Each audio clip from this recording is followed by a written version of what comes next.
Jeg er født i 1955 som autist. Senere fik jeg Asperger, fordi min far bankede mig for meget og gav mig en helt umulig barndom. Han lærte mig at stjæle og lyve. Alt det, man ikke må, det lærte jeg af ham. Men han løj aldrig over for mig. Han var altid ærlig. Og hvis jeg har ret i, hvad han sagde til mig, så er jeg dronningens grandfætter. Du er dronningens grandfætter? Ja. Sagde han det til dig? Ja, fordi han var barn efter kong Christian den 10. Uægte barn efter den kong? Uægte barn, ja. Det var det, du fortalte om din farmor. Ja. Var hun skuespiller? Eller Nej, hun var ganske almindelig bondekone. Fra Spanien af. Men hun var sigøjner. Men så blev hun adopteret af en rig spansk familie. Som 3-årig. De havde så mange børn i den der sigøjnerfamilie, så de ville gerne af med hende. Og så fik hun en spansk opdragelse. Lærte min far for at kende og tog med ham til Danmark. Og blev medlem af den danske folkekirke. Du sagde, hun var sigøjner, ja. Og de adopterede hende. De adopterede hende. Hvor fandt de hende hen? I Spanien, der blev hun i 30'erne, i starten af 30'erne blev hun adopteret af den der rige spanske familie. Men ved du, hvor hun kom fra? Aner det ikke. Kun at hun var sigøjner. Ja. Boede hun på gaden?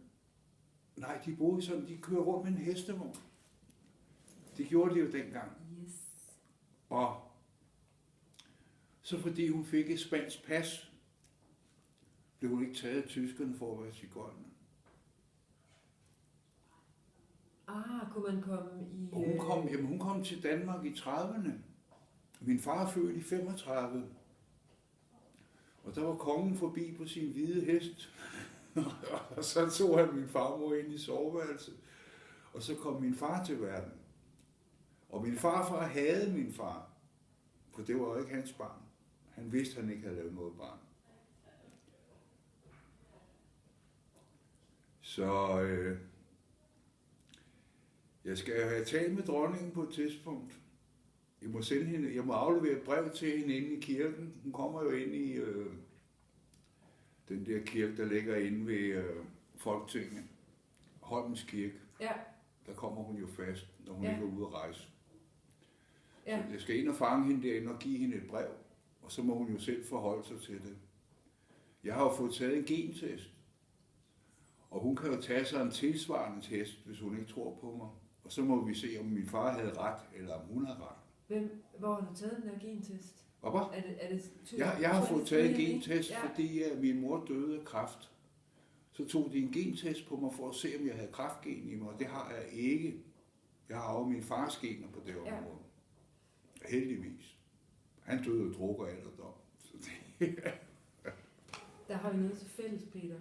Hvorfor? Der har vi noget til fælles. Jamen, jeg tror, vi har meget til fælles. Ja, det har jeg også fornemt af. Fordi jeg elskede min far, selvom han var et svin. Ja. Så fordi han var altid ærlig. Mm-hmm. Undtagen når han stjal. Han stjal en gammel cykel til mig. Han var for lærer til at købe en til mig, så han stjal en. Og så fik jeg den at køre på. Og han lærte mig en gang med cykle. Kan du huske, hvordan den så ud, og hvad mærke det var? Nej, det kan jeg sgu ikke huske. Det var bare en almindelig cykel, ikke? En rally? Nej, det var en gammeldags cykel. Så det.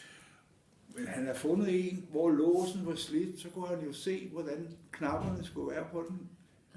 Og så han herude og trykkede ind, og så kom det til at passe, og så fik han låst den op, og så tog han den med hjem. Og så fik jeg den. Hvor gammel var du? Jeg var 11.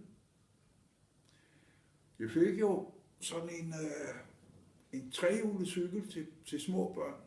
Og den kørte jeg jo på til at blive for stor til den. Og så fik jeg ikke nogen ny cykel, før jeg blev 11. Og så kom han med den cykel, han havde stjålet. Var det her i København? Ja. Hvorhenne? Ude Søborg Gladsaxe, der er jeg født og opvokset. Ja. Ude hos Art Jacobsen. Så der skete jo meget med Gladsaxe Kommune i min barndom.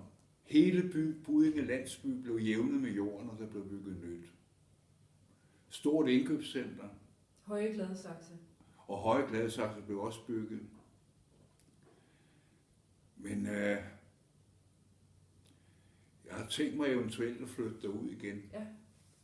Søge en lejlighed derude. Fordi der er for meget druk på her på Amager. Ja. Men det er der nok også derude, og det bliver nok ikke skid bedre. Har du nogle præferencer i forhold til, om det skal være tæt på Buddinge, eller... Jamen, jeg kunne godt tænke mig et bestemt område, noget der hedder Tinghøjparken. Hvor ligger det henne? Det ligger lige ud til Ring 4, ja. ved Buddinge skole på den anden side. Ja. Og Gladsaxe Teater, som er lukket ned nu. Ja. Der kom jeg jo meget over i min barndom. Jeg var maskot på Gladsaxe Teater. Hold lige fast i den. Men skal vi lige lave en lille krølle tilbage til din far? Ja. Han må have mødt din mor et eller andet tidspunkt. På et eller andet de arbejdede det samme sted. Hvor var det henne? Det var et dampvaskeri ude i Søborg. Det lå på noget, der hed en sidegade til noget, der hed Vandtårnsvej. Ja.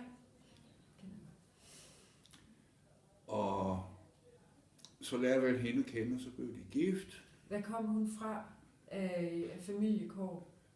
Hun var bondetøs fra Carise af. Eller rettere sagt, hun var født i København. Eller Søborg Gladsaxe. Og så fik hun skørbu, fordi hun ikke fik de vitaminer, man skulle have under krigen. C-vitamin, ikke også? Ja. Hvis du, jeg tænker, at Gry, gudskelov, ikke... Hun har fået, hvad hun børn i dag får gudskelov, det ja, skal får have. en helt anden kost, jo. Men skørbu er også en sygdom, som man var i fare for at få, når man var på havet. Ja, men der fandt englænderne jo ud af, der er et slogan, der hedder An apple a day keeps a doctor away. Det kommer simpelthen derfra? Ja, og det var for at undgå den skørbu, så fandt de ud af, at hvis de fik et æble om dagen, så fik de ikke skørbu. C-vitamin. Så fik de C-vitamin, de skulle have. I form af æble. Hvad er det, der sker med kroppen, når man får skørbu? At det er noget med, at tænderne falder ud? Min mor, hun blev hjulbenet, og så blev hun for snæver til at føde mig. Ja. Og der, hvor jeg blev født, kunne de ikke lave kejsersnit. Det var en fødeklinik på noget, der hedder Søborg Torv. Astrid og Rockvis fødeklinik. Den eksisterer ikke mere. Den er nedlagt. Men jeg kom jo ud alligevel med et trekantet hoved. Så der kom en præst og døbte mig samme nat, som jeg blev født. For at være sikker på, at du ikke døde, de var sikre på, at jeg skulle dø. Ja. Men det gjorde jeg jo ikke alligevel. Men jeg blev autist og fik Asperger på grund af min far og hans tæv. Ved Gry for eksempel, hvad Asperger og autisme er? Fordi jeg er faktisk ikke helt med på, hvad Asperger er skudt på. Jamen Asperger, det er, hvis du får for mange tæv. Eller du kan også udvikle, autisme kan udvikle sig til Asperger. Så jeg har jo haft 4 sindssygdomme i mit liv at slås med. Autisme, Asperger, grænsepsykotisk og bipolar. Bipolar 1. Jeg ved ikke, hvad det er for en bipolar, jeg har. Bipolar 1, det er den, hvor man har virkelig store manier og store nedture. Jamen, det har jeg haft, det har jeg ikke mere. Nu er jeg i balance med mig selv, heldigvis. Men jeg har jo også googlet mig til, at man kan leve sig ud af en bipolar levelse.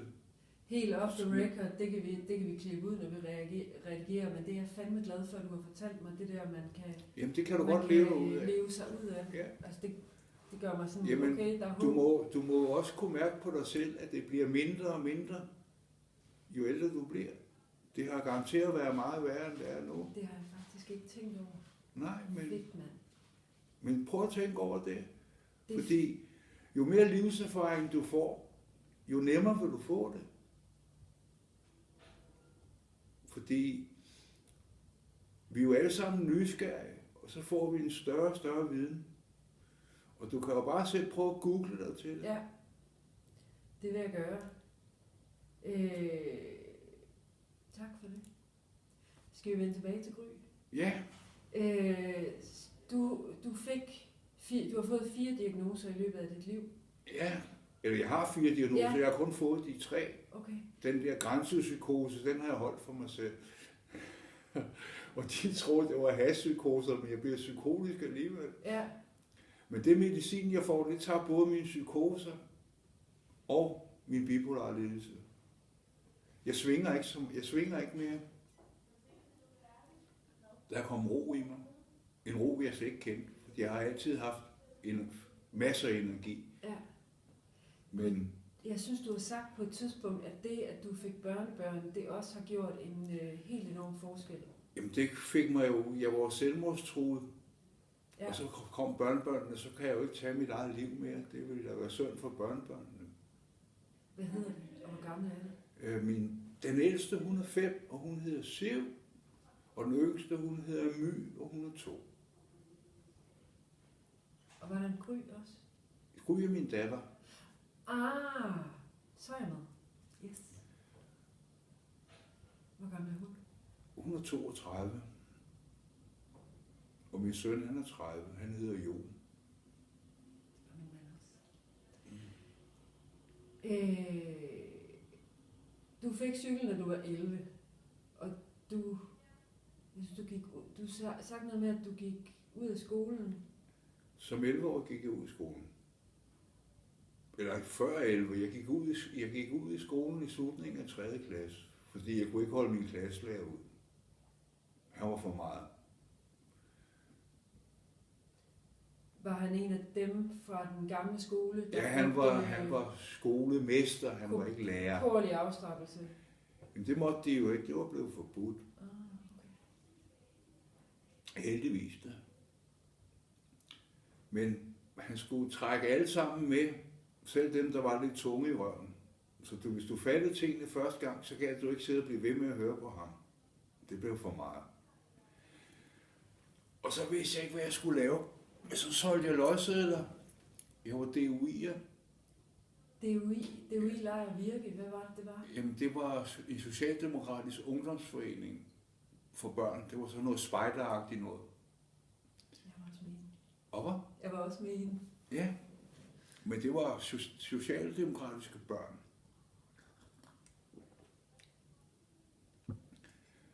Og det havde jeg det godt med. Så skulle vi sælge nogle løgsedler. Vi fik 10 øre hver gang vi solgte en løgseddel. Og løgsedlerne kostede 1 krone. Så fandt jeg på at stille mig over ved Gladsaxe Teater og sælge løgsedler. Så stod jeg udenfor og solgte løgsedler. Og så blev det regnvejr.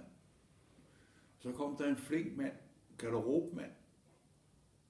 Og han sagde, at jeg kunne bare komme ind og stå i forhallen. Og inden han havde fået set sig om, så var jeg omme bag ved scenen og blev gode venner med alle skuespillerne. Hentede øl og sprut til dem hen hos købmanden. Selvom der var lukket, så vidste jeg, at man kunne bare banke på hans bagdør, så kunne man komme ind. Ikke? Eller han kom ud, og så hentede han de varer, man skulle have. Og jeg ved, Preben Uglebjerg, som jeg var meget glad for, han var også glad for mig. Hans søn blev opkaldt efter mig. Han kom til at hedde Peter ligesom mig. Desværre kører Preben Uglebjerg sig ihjel på Strandvejen. Han kørte så stærkt i sin bil, så den vendte sig om og landede på taget, og han døde. Hvad er det, han har været med i? Hvad var? Han er en forholdsvis kendt skuespiller. Jamen, han var kendt skuespiller Ja. i min barndom, Ja. men han blev slået ihjel. Så hørte du ikke mere til ham, ja. Og så kendte jeg mange skuespillere. Jeg kendte Bodil Udsen, og jeg kendte Jytte Appelstrøm. Jeg har været til fest hjemme hos Jytte Appelstrøm. Du nævnte hende forleden dag, Ja, i forbindelse med, du har fortalt om den der vision, du har omkring en film. jeg vil lave en kortfilm. Divej. Ja, og så skal jeg bruge Divej som kulisse. Ja. Og så skal jeg ind og have... Nu skal der være en klodseplejer, der kommer til at hælde varmt te hen over maven på mig. Og så bliver jeg jo forbrændt. Og sengen kan ikke komme ud på toilettet, for den er døren for smal, så de er nødt til at få mig ud og under bruseren, så jeg kan blive kølet af. Ikke? Og jeg bander og svogler og er fuldstændig rasende over det, der er sket. Så kunne jeg tænke mig, at Jytte Abildstrøm skulle spille min mor. Og hun skulle være rasende over det, der er sket, jo. Hun kommer på besøg, ikke? Og så kunne jeg tænke mig, at Anne-Marie Helger som min søster, jeg kender dem begge to. Så kunne hun spille min søster, og hun skulle også være rasende. Og så skal den starte ind på Christianshavns Torv. Der skal jeg sidde sammen med en kammerat og drikke en høgerbajer. Og så siger jeg til ham, ja, nu er den sgu gal igen, jeg må på Divej. Oh shit, nu igen. Ikke? Og så ender jeg på Divej, og så kommer den der kortfilm. Ikke? Og så afslutter med, at jeg bliver udskrevet og lander på torvet igen på Christianshavn. Og den kunne jeg godt tænke mig at få i fjernsynet. Så skal vi have fat i nogen der virkelig har styr på noget kamera. Ja. Noget, altså man kan jo sige, at det der med teen, og du talte om et eller andet tør is, eller sådan noget, for at få det til at... Ja, for at få det til at ligne damp. Ikke? Ja, så det er sådan lidt en special effekt. Men der behøver heller ikke være noget damp. Man kan jo bare se, det kan bare se kogende ud, ikke? Eller også så kan man bare have et lag plastik og beskytte sig med, og så bare hælde det kogende på, så det skulle da lige meget, ikke? Og det der med kogende vand, det vil jeg altså være varsom med. Jamen, hvis man har et stykke plastik på, så sker der ikke noget. Et stykke plastik ind under dynen, og så bare på med det der varme te op i røret med det. Det sker der ikke noget ved. Vi kom fra din tid på Gladsaxe Teater, så du Ja. har også noget indsigt i skuespil- teaterverdenen. Ja, jeg kender meget til de skuespillere der. De var ude op, og jeg har været i Zoologisk Have sammen med Bodil Olsen og Jytte Abildstrøms 2 drenge. Det var en pragtfuld oplevelse. Hun var rigtig sød og rar, og hun er desværre død. Bodil Utzen. Hvorfor? Ja, Bodil Utzen. Ja. Ja. Men hun var lige så sød og rar i virkeligheden, som når hun optrådte.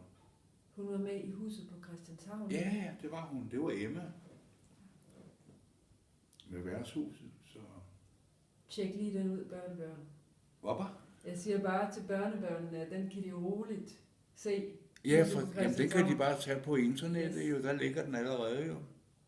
Der kan man se samtlige afsnit. Ja, Du kan jo også se Matador på internettet. Der ligger mange gode udsendelser på internettet, som man bare kan downloade, ikke? Heldigvis da. så du var på Gladsaxe Teater i... Hvad årstal er vi i? Jamen, vent lige lidt. Jeg var der indtil jeg var 11 år gammel. Så det har været 66, der kom jeg på kostskole på Fyn. Så holdt det jo op.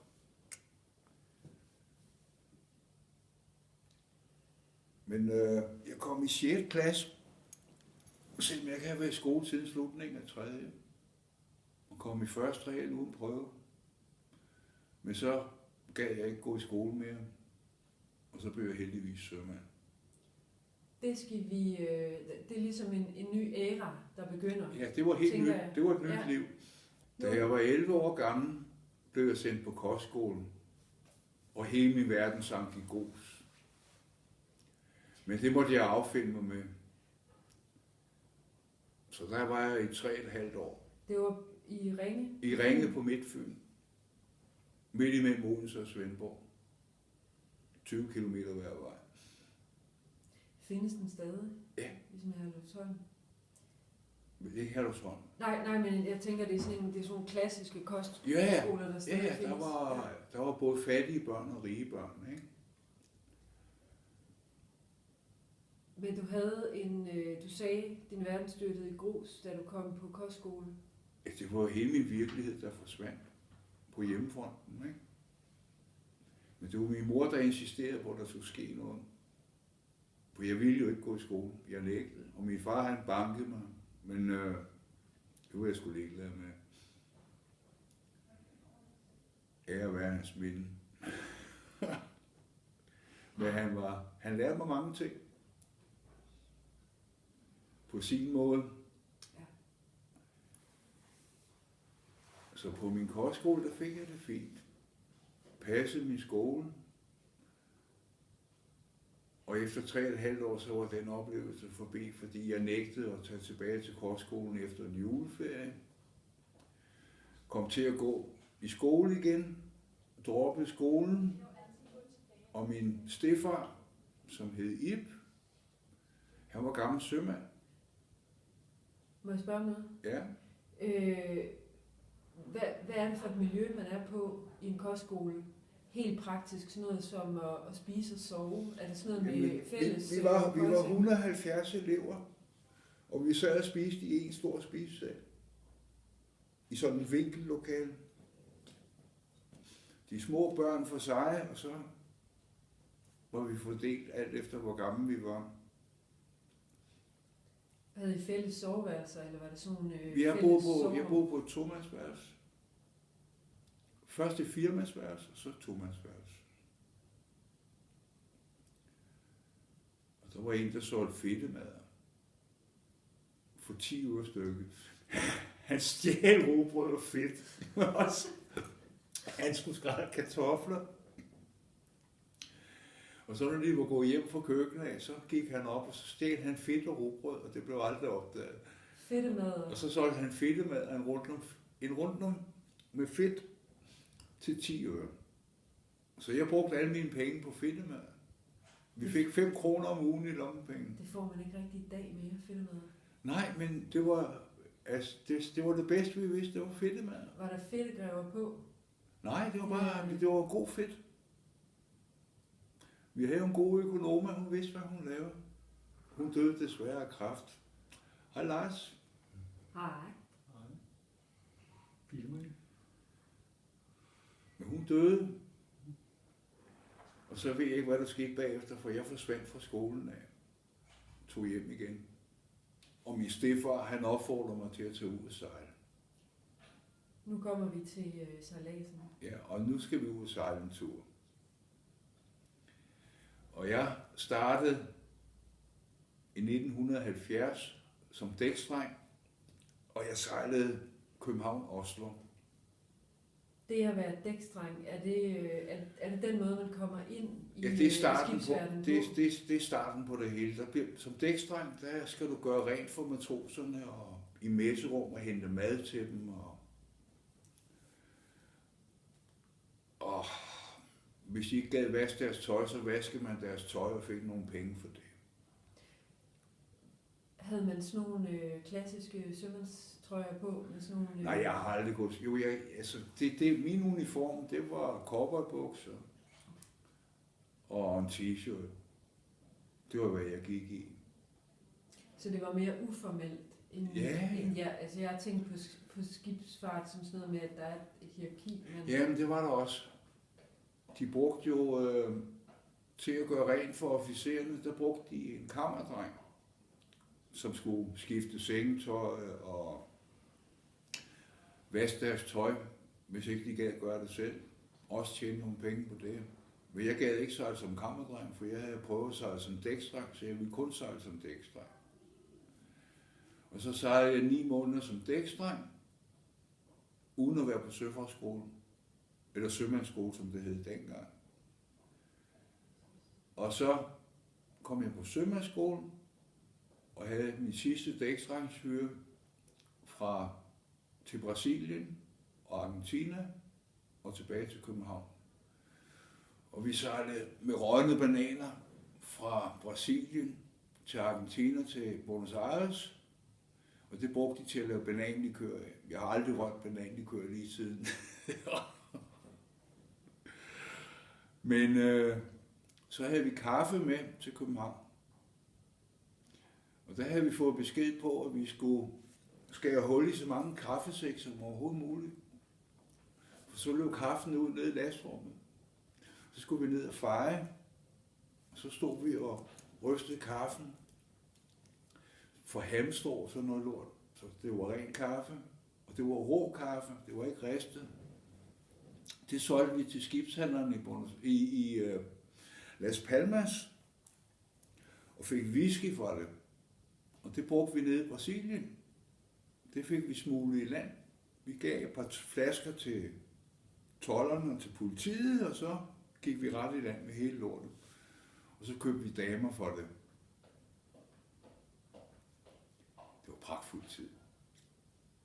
Ud at se hele verden, som helt ung. Det var frit liv. Du brugte et fedt udtryk forleden dag, da vi talte sammen, og det var, at det var dengang verden var primitiv. Ja, verden var jo mere primitiv i 1970, end den er i dag. Og heldigvis nåede jeg at opleve verden, inden den blev industrialiseret. I dag er det jo container alle vejen. Dengang var det et stykgodsbåd. Med papkasser og trækasser og hvad der nu ellers var. Store entreprenørmaskiner og sådan noget nede i lasten. Men sådan er det jo ikke mere. Nu bliver alt pakket i container. Nu kan vi ikke stjæle mere. Det kunne vi dengang. Og det var det, vi levede af. Jeg var både sømand og købmand på en gang. Og det var selvlært? Ja, det lærte jeg jo af de gamle, erfarne rotter. Og nogle af dem, de blev knaldet for at stjæle, så blev de smidt i land. Men jeg blev aldrig knaldet, fordi jeg var en forstandig købmand. Hvis man blev knaldet og smidt i land, var det så i hvilken som helst havn? Altså det var ikke bare i Danmark? Det var hvilken som helst havn. Hvad gjorde det så? Jamen, en af mine kollegaer er en, der hedder Biver. Han blev knaldet og skulle i land i Singapore, og rederiet ville have, at han skulle til Danmark, men så havde han fået en tur i spjældet. Så han lånte penge af de andre. De havde jo spærret hans konto, så han havde ikke nogen penge på bogen. Men så lånte han penge af de andre og rejste til Filippinerne og ventede til der var gået 5 år. Så kom han hjem til Danmark og tog sig en eksamen og blev coasterkaptajn. Ham har jeg mødt herhjemme siden. Festlig fyr. Hvad er en coaster? Det er et skib på under 499 bruttoregistertons. Bruttoregistertons er ikke et vægtmål, det er et rummål med hvor meget plads der er i lasten. Så en coaster på 499 bruttoregistertons kan laste meget mere end 499 tons. Det er rummål, så det er et spørgsmål om massefylde.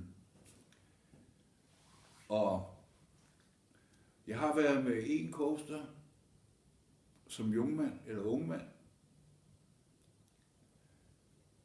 En Mercandia-båd, Mærke Enterprise, og så sejlede jeg videre i DFDS som ungmand. Så blev jeg letmatros, fik en skovbåd. En hvilken? Letmatros blev jeg. Og fik en hvilken båd? Jeg fik en skovbåd. Det var den hed Diana Skov. Og den sejlede på Sydafrika og Mozambique. Sydafrika, det var et pragtfuldt land. Men det var jo i apartheid-tiden, så det var de hvide, der bestemte dengang. Nu er det heldigvis omvendt. Nu er det de sorte, der bestemmer. Heldigvis. For det var forfærdeligt styre. Jeg blev tilbudt at emigrere til Sydafrika og blive brandmand. Men jeg var så dum, så jeg sagde nej. Jeg tænkte, det duer sgu ikke. De sorte, de slagter alle de hvide på et tidspunkt. Men det kom jo aldrig til at ske, takket være Nelson Mandela. Han kom ud af fængslet i... Jeg tror, han sad i 30 år eller sådan noget. Jeg kan ikke huske det helt nøjagtigt. Men det kan vi jo undersøge. Jeg husker det som om, at der i starten eller midten af 90'erne blev lavet de der støttesange for Nelson Mandela, de der Free Nelson Mandela. Og han blev præsident? Han blev præsident, ja. Ja. Så han ændrede alt for Sydafrika? Ja, han For var jo en forstandig herre. Dygtig præsident. Men han døde jo af alderdom, men han fik heldigvis en lykkelig død. Og Sydafrika er jo frit land i dag. Men der er stadigvæk en masse, der er racister i Sydafrika. Desværre. Så apartheidet er måske i uformel forstand stadig? Jamen, de hvide har jo stadigvæk deres store farme og sådan noget. Så de sorte er jo stadigvæk fattige af helvede til. Bor i de der townships, hvor de bor som sild i en tønde, ikke? I sådan nogle små paphytter. Men det forandrer sig langsomt. Heldigvis. Hvem har de præsident? Jeg ved ikke, hvem de har i dag. Jeg aner det ikke. Jeg har ikke fulgt med i det. Jeg ved det simpelthen ikke. Men du siger, du blev tilbudt at være brandmand? Ja, nede i Durban. Men jeg sagde nej til det, fordi jeg var bange for at blive slagtet sammen med alle de andre, som ikke blev slagtet. Så hvis du havde blevet brandmand i Durban, siger du? Ja. Så kunne det være, at du var der i dag? Men så havde jeg emigreret til Durban, ja, og blev boende dernede.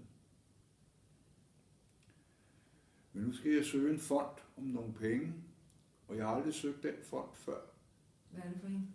Det er en hovmester-fond, og der kan man få 60.000 første gang man søger til nye møbler og en lang rejse. Så vil jeg tage en tur jorden rundt. Den sidste tur jorden rundt. Altså som ansat på skib? Det kommer jeg nok aldrig til mere, fordi jeg er pensioneret. Så men jeg kan bare flyve med en flyvemaskine, så går det jo fint alligevel. Og så kunne jeg godt tænke mig at tage turen ned til Sydafrika, og så videre til Sydamerika, og så tage den sydfra i Sydamerika, og så komme op nordpå. Ja. Og så vil jeg gerne en tur op ad Amazonasfloden. Der har jeg været flot dernede. Så bare sejle med en lille færge, så kan man komme helt op til Peru. Der kommer Amazonasfloden har jo sit udspring fra Peru af, den kommer op fra Andesbjergene af, og så smelter gletsjerne, og så kommer alt vandet i Amazonasfloden, som er den mest vandrige flod i hele verden. Det er ikke den længste, det er Nilen, som er længere end Amazonasfloden, men det er nummer 2 flod, og det er den, der er mest vand i. Ekstremt meget vand. Og strøm.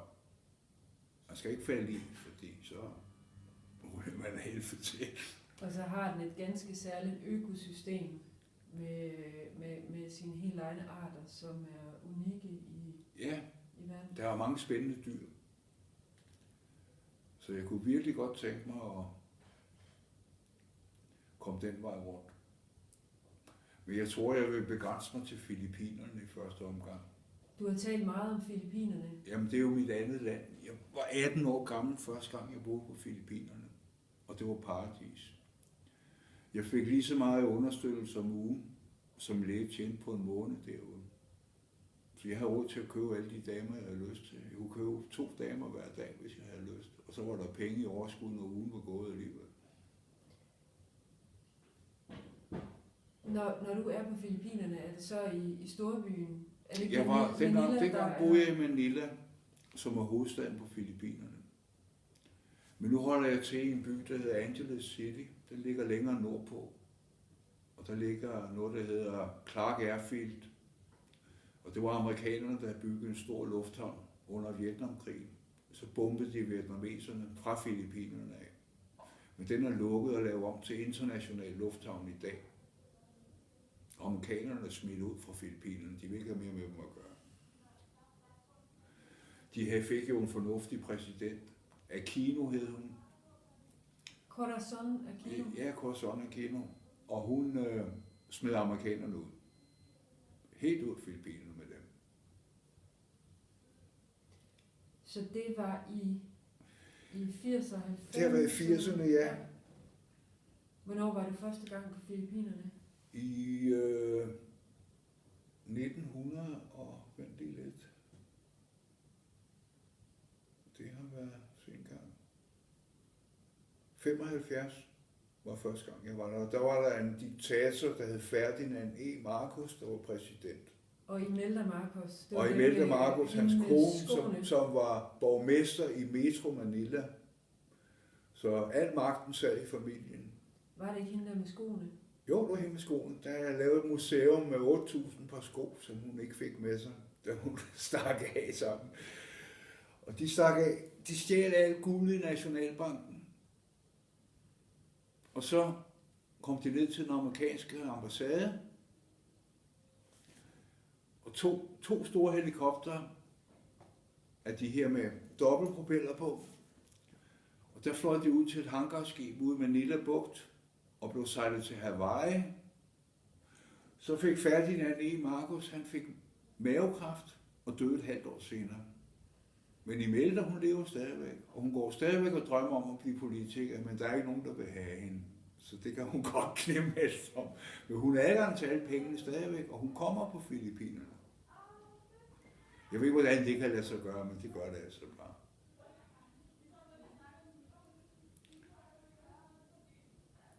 Men nu har de jo en meget stærk præsident. De har jo et stort problem på Filippinerne. Der er en masse narkomaner på Filippinerne. De bruger noget fortyndet heroin, som de sniffer. De tager et stykke sølvpapir og en lighter, og så sniffer de dampene op i næsen, og så går deres liv helt af helvede til. Og det har været der i 40 år. Heroinen? Ja, men den nye præsident, han vil have det stoppet. Så han skyder narkomanerne og gangsterne, der står bag ved det der, de bliver skudt. Han var borgmester nede sydpå på en af øerne. Jeg kan ikke huske, hvor det var. Men der tog han nogle af gangsterne op i en helikopter og smed dem ud uden faldskærmen.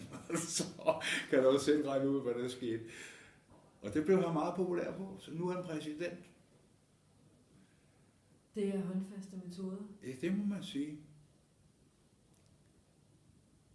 Men de gør alt, hvad de kan for at stoppe det der. Men det er svært.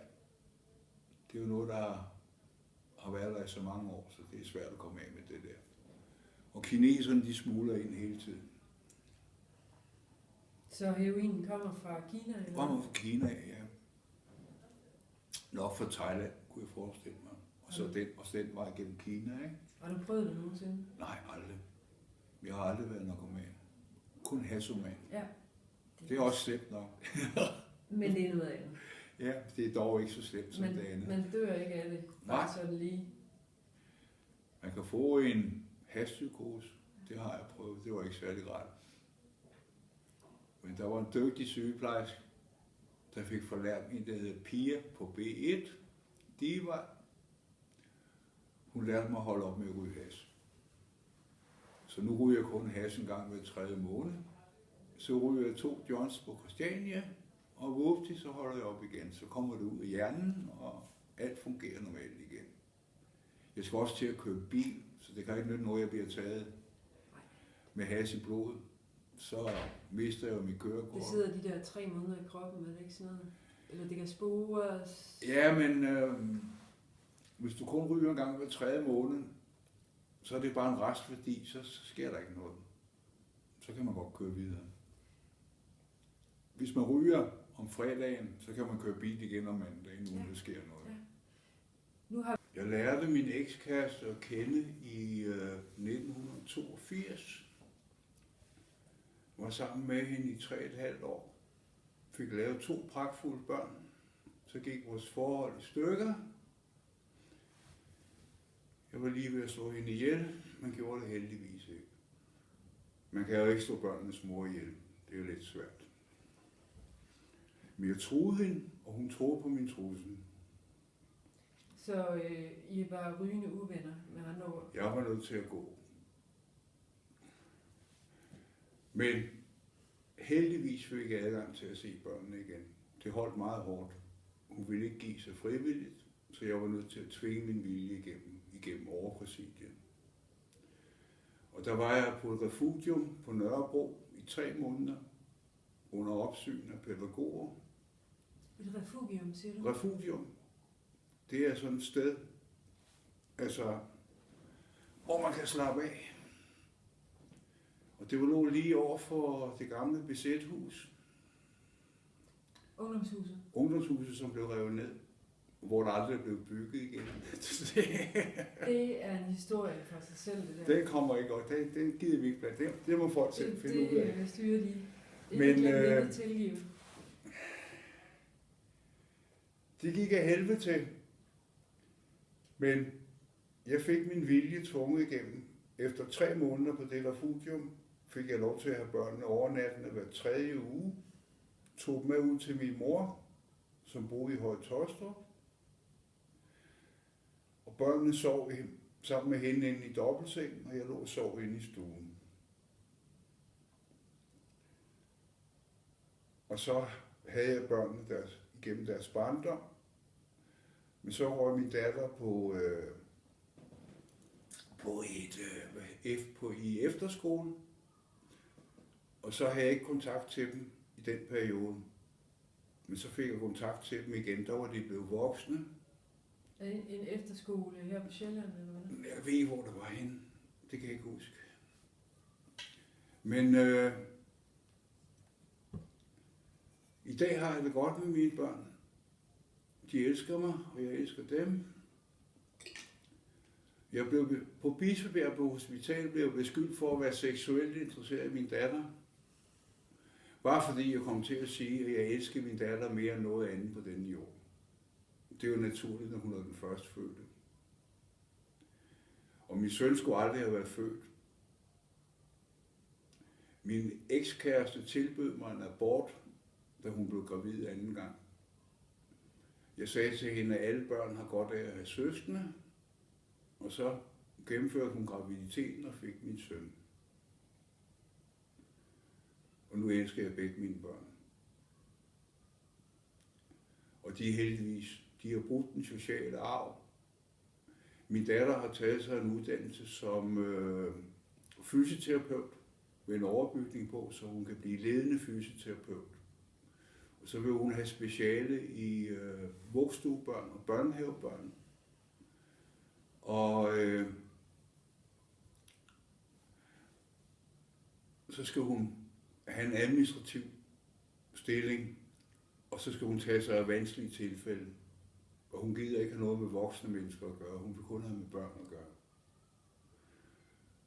Og nu har hun givet mig 2 børnebørn, Siv og My, som jeg forguder.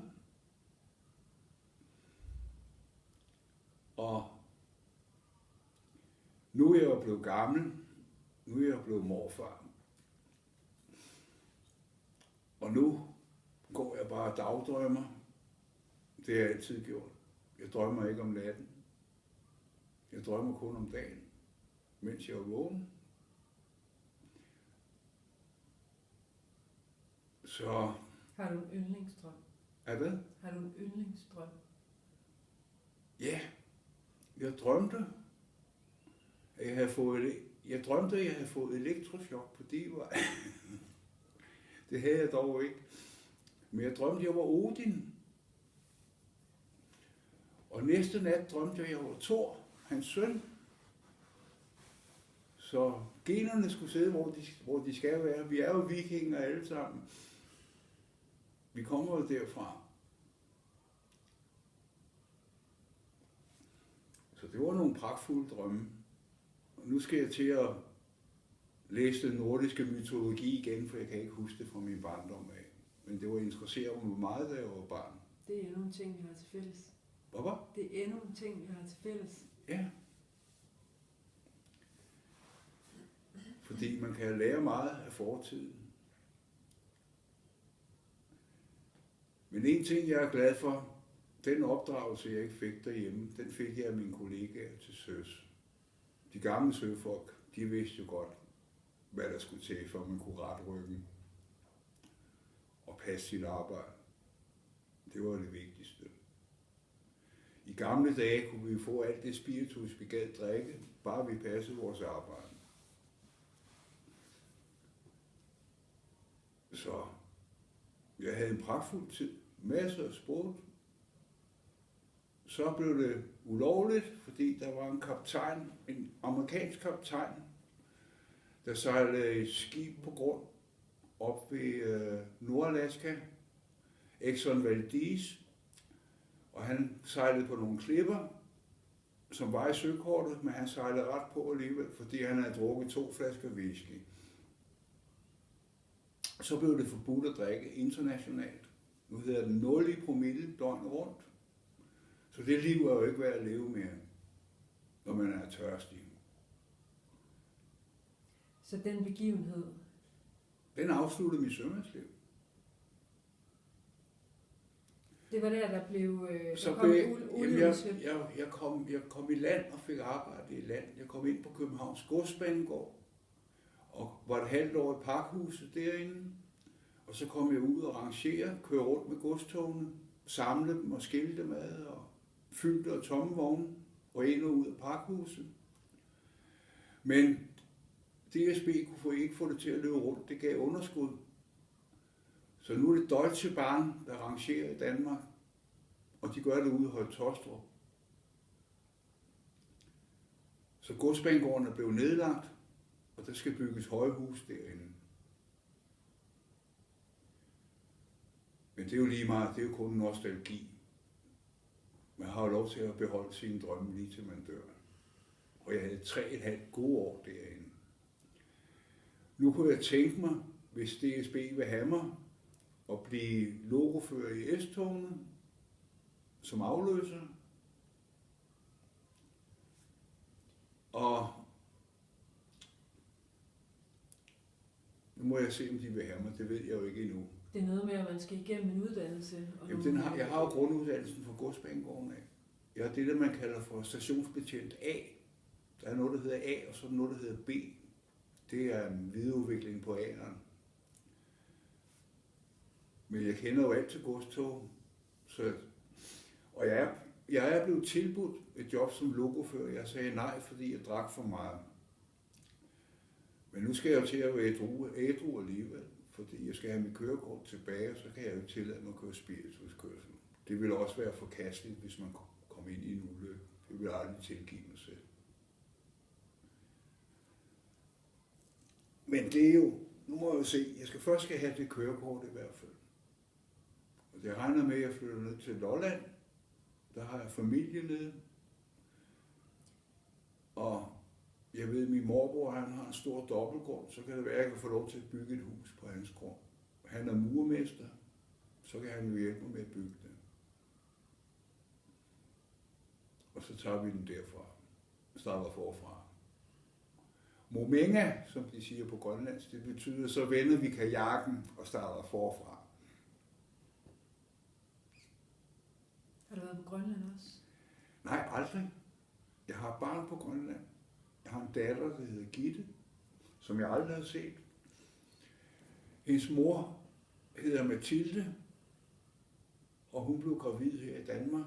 Så valgte hun at rejse hjem til Grønland, uden at fortælle... Grønlands pige? Ja, uden at fortælle mig noget. Men jeg fandt jo ud af det alligevel. Og jeg har en grønlands veninde, som har gået og passet min datter, mens hun var spædbarn, og kørt rundt med hende i en barnevogn oppe i Nuuk, eller Godthåb, som vi siger på dansk. Hvor gammel er Gitte? Jamen hun må være, må se en gang. Det er sgu mange år siden. Jeg var 16 år gammel, da hun blev gravid.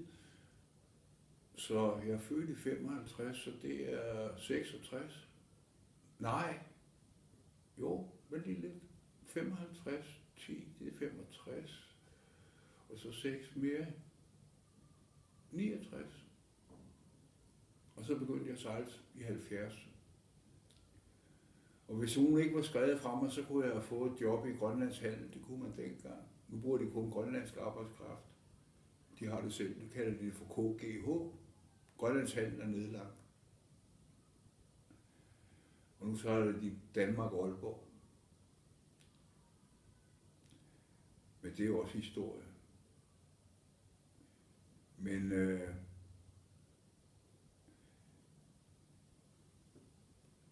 nu skal jeg jo bare nyde min alderdom. Jeg er heldigvis blevet pensionist, får en god pension, så nu bliver jeg resten og bliver folkepensionist, så går jeg jo ned i løn. Så bliver man jo rask, men det er først, når jeg er 66,5. Så der er 2,5 år tilbage nu. Heldigvis. Og så tror jeg ikke, jeg har mere på hjertet. Så må det ikke, vi skal stoppe her? For nu. Er det godt nok? Jeg synes, det er super fedt, og vi kan altid gå videre. Ja, hvad? Vi kan altid gå videre. Ja, ja.